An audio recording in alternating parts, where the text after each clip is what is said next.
Hello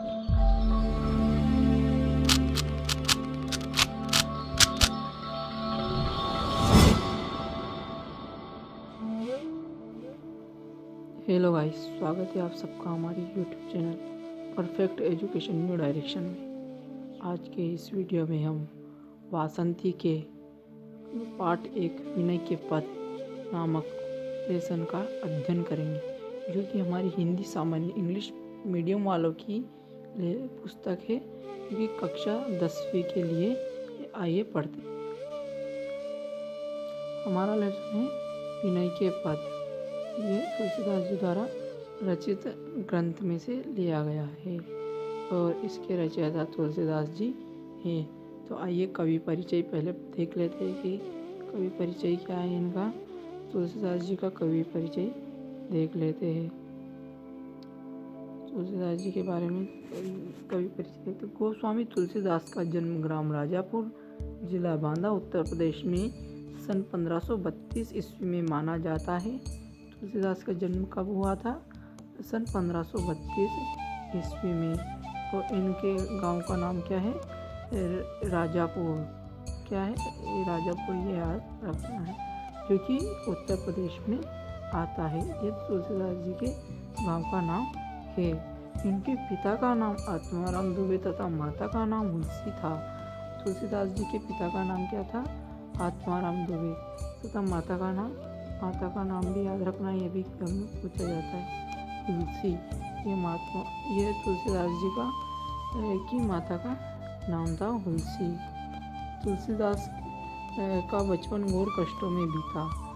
Tulsidas ji का जो जीवन था वो बहुत ही कष्टों में बीता। मूल नक्षत्र में जन्म लेने के कारण जीवन के प्रारंभिक वर्षों में ही माता पिता ने उन्हें त्याग दिया, क्योंकि इनका जन्म मूल नक्षत्र में हुआ था, इसलिए इनके माता पिता ने इन्हें त्याग दिया।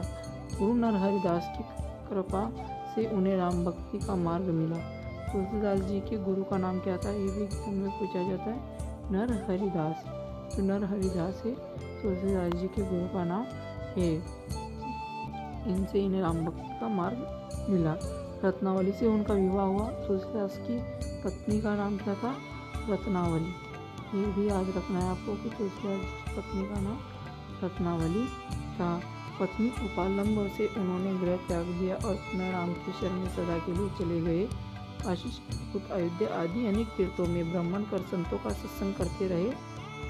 सन 1574 में अयोध्या में उन्होंने रामचरितमानस की रचना प्रारंभ की, किंतु उसका कुछ अंश काशी में भी लिखा। जो तुलसीदास जी ने थी रामचरितमानस कब लिखी थी? 1574 में लिखना आरंभ किया था। और जो तुलसीदास जी का सन 1623 में उनका देहावसान। तो तुलसीदास जी की मृत्यु, ये भी एग्जाम में पूछी जाती है, 1623 में इनकी मृत्यु हो गई थी। तुलसीदास जी की मृत्यु सन 1623 ईस्वी में हो चुकी थी। संपूर्ण भारत में जनमानस के हृदय में तुलसीदास द्वारा रचित महाकाव्य रामचरितमानस का विशिष्ट स्थान है। तुलसीदास द्वारा रचित महाकाव्य कौन सा है? ये भी पूछा जाता है एग्जाम में कभी। तो रामचरितमानस, ये आपको याद रखना है। रामचरितमानस महाकाव्य तुलसीदास जी ने लिखा था। तुलसी के काव्य में लोक जागरण की कामना तथा सामाजिक समरसता की विराट चेष्टा मिलती है। उन्होंने अवधि के साथ साथ ब्रज भाषा में भी साहित्य रचना की है। तुलसीदास जी की साहित्य की रचना कौन कौन सी थी? अवधि के साथ साथ ब्रज भाषा, ये आपको याद रखना है। हिंदी साहित्य के भक्तिकालीन कवियों में गोस्वामी तुलसीदास का शीर्षस्थ स्थान है। जो तुलसीदास है हिंदी कालीन कवियों में सबसे टॉप पे आते, सबसे ऊंचा नाम इनका है। रामचरितमानस महाकाव्य इन्होंने लिखा है। विनय पत्रिका, गीतावली, कवितावली, दोहावली, कृष्ण गीतावली, जानकी मंगल, पार्वती मंगल, भरवे रामायण आदि इनकी रचनाएं है। तुलसीदास द्वारा रचित रचनाएं है। तो आइए अब पढ़ते हैं अपने पद्यांश जो दे रखे हैं। छाके प्रिय न राम बेदेही, त्यज्यता ही कोटि बेरी सम जदपि परम स्नेही। इस पद्यांश का जो है अर्थ है कि जिसको राम सीता प्रिय न हो, उन्हें करोड़ों शत्रुओं की तरह त्याग देना चाहिए, चाहे वह कितने ही प्रिय क्यों ना हो। तजो पिता प्रहलाद विभीषण, बंधु भरत महतारी, बलि कुरु तज्जो कंत बरज बनितन भये मधुमंगलकारी।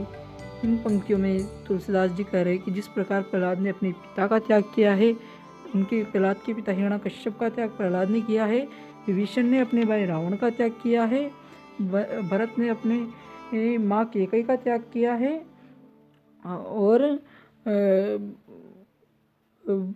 बलि ने अपने गुरु का त्याग किया है, और ब्रज की गोपियाँ ने अपने अपने पति को त्याग कर भगवान के साथ नाता जोड़ा और ये सब मंगलकारी हो गए हैं। इस प्रकार तुलसीदास जी कह रहे हैं कि जिसे राम सीता प्रिय ना हो, उन्हें करोड़ों शत्रुओं की तरह शत्रुता रखकर हमें त्याग देना चाहिए। अब आइए पढ़ते हैं अगला पंक्तियाँ। नाते नेह राम के मुनीत सूरद से सव्य सुसेव्य जहाँ लो, अंजन कहाँ आँख जय फूटे बहुत तक कहाँ लो। इन पंक्तियों में तुलसीदास जी कहते हैं कि आप चाहे भगवान से कैसा भी नाता रखो, वह सभी को स्वीकार कर लेते हैं। उसी प्रकार अंजन कहाँ आँख जय फूटे बहुत तक कहाँ लो। आँखों को स्वस्थ और निरोग बनाने के लिए काजल का प्रयोग किया जाता है, किंतु उसी काजल से आँखें फूटने लगे तो उसे लगाने से क्या फ़ायदा। उसी प्रकार तुलसीदास जी कहते हैं कि जो चीज़ हमारे लिए नुकसानदायक है उसका त्याग हमें कर देना चाहिए, चाहे वह कितनी ही प्रिय क्यों ना हो। तुलसी सो सब बात परमित प्राण ते प्यारे। इसमें तुलसीदास जी हमें बताते हैं कि तुलसी नाते नेह राम के मनियत सूरत सुसेव्य जहालो।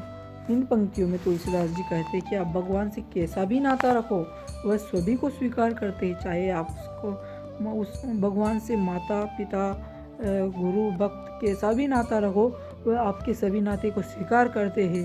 अंजन कहाँ आँख जय फूटे बहुत तक कहाँ लो, कहाँ लो। ये पीछे भाव सुंदरी में भी दे रखा है, इसको आपको ध्यान से देखना है। इस पंक्ति का भावार्थ है कि आँखों को स्वस्थ और निरोग बनाने के लिए काजल का प्रयोग किया जाता है, किंतु उसी काजल से आँखें फूटने लगे तो उसे लगाने से क्या फ़ायदा। उसी प्रकार जो चीज़ हमारे लिए नुकसानदायक है उसका त्याग हमें कर देना चाहिए, चाहे वह कितनी ही प्रिय क्यों ना हो। इस पंक्ति में तुलसीदास जी कहते कि हमें कुल मिला के भगवान की भक्ति में ही अपना पूरा जीवन लगाना चाहिए। तुलसी सो सब भांति परमिज पूज्य प्राण ते प्यारो। तुलसीदास जी इन पंक्तियों में हमें बताते हैं कि भगवान को सब कुछ मानते हैं और भगवान से जो संबंध रखते हैं, भगवान की भक्ति करते हैं, भगवान उनका परम हित करते हैं, भगवान उनके बारे में सोचते हैं। यासो हो स्नेह राम पद एतो पद हमारो।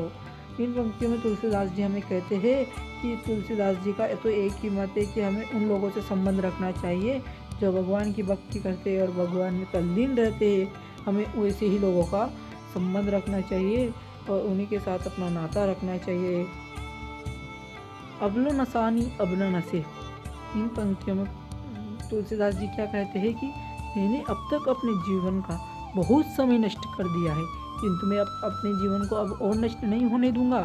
अज्ञानता के कारण मैंने इस अनमोल जीवन को यूं ही खर्च कर दिया है, किंतु अब मैं इसे व्यर्थ नहीं गवाऊंगा। अतः मैं अब इसे तुलसीदास जी की सेवा भक्ति में लगाऊंगा और श्री राम के चरणों में ही अपना ध्यान लगाऊंगा। इन पंक्तियों में तुलसीदास जी भगवान के प्रति अपना एक निष्ठता का भाव दिखाते हैं। राम कृपा बहु निशास रानी जागे पुनिना डसे हो। इन पंक्तियों में कहते हैं तुलसीदास जी हमें कि भगवान राम की कृपा से मेरी मोह माया रूपी रात्रि समाप्त हो चुकी है। जो मैंने अज्ञानता को धारण कर रखा था वह दूर हो चुका है, अब मैं उसे दोबारा धारण नहीं करूँगा। आयो नाम चारु चिंतामणि और करते ना खसे हो। इसमें तुलसीदास जी क्या कहते हैं कि अब मैंने राम नाम रूपी सुंदर मणि को प्राप्त कर लिया है, उसे अब अपने हृदय रूपी हाथ से गिरने नहीं दूंगा। श्याम रूप सुचि रुचिर कसोटी चित कंचन है फंसे हो। इसमें तुलसीदास जी अपन को क्या बताते हैं कि मैं श्री राम के सुंदर श्याम रूप को कसोटी बनाकर रखूँगा और अपने हृदय रूपी सोने को कसूँगा। पर बस जानी हंसो इन इंद्रिन निज बस है ना हंसे हो।